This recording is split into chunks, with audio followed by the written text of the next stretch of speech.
This week at work, I want to tackle a very interesting issue that keeps on coming up, and it will, and such is the nature of the issue itself, and that is, who's the audience that you serve? Now, there's a particular business we visited recently that's looking to launch a new product, a relatively new product, quite an innovative product, into an audience that would be best found in TikTok, very specifically. So what they did is they employed an agency that understands TikTok well, and the agency put down a engagement approach through TikTok, which includes running some adverts, creating some content, and working with TikTok influencers.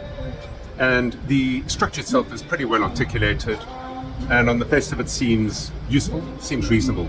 And what this company is about to do is pour money into this approach. And the money goes to two things. Number one, paying the influencers. Number two, creating the content. Number three, paying for the adverts. And number four, of course, the retainer for the agency. I then asked a very simple question. What problem does your product solve? And for who? The answer to what problem the product solves spoke to the features, attributes, and benefits of the product itself. In this particular case, it is arguably a health product that offers certain benefits and features to either your alertness, your energy levels, sleep patterns, etc. and so forth. Now, really, that can apply to anyone and everyone. It is a product based on its packaging that would be very appealing to a slightly younger consumer rather than an older consumer, and hence the choice of TikTok. So far, it all makes good sense. But here's the thing. What problem do you actually solve for who on TikTok? TikTok, like any social media platform, has a very wide audience. And if you cannot articulate very clearly and very crisply who that audience is, demographically, psychographically, so that you can be on point with your messaging, that money is likely to result in a pray and spray agenda. It's likely to yield very poor outcomes. As opposed to now taking a different approach. And the approach would be, let's rather put some work in to understand the different audiences that make up the TikTok audience.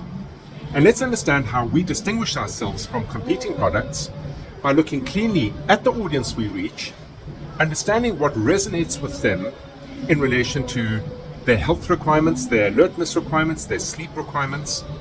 And let's understand how we can, through our product, solve that problem for them.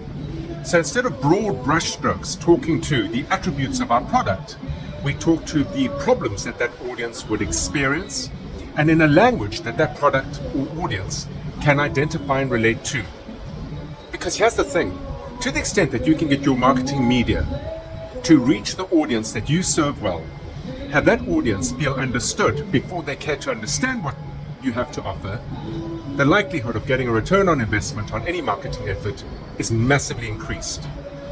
Do the hard work before you do the distribution, and don't succumb to the hope and prayer of big distribution to drive your business for you until you've done the hard work in differentiating yourself not by your features and products, but rather by the audience you serve, what problem you solve for them, and learning the language that would matter to them as opposed to the language of your product's features and benefits. Until next week at work, have an entrepreneurial day.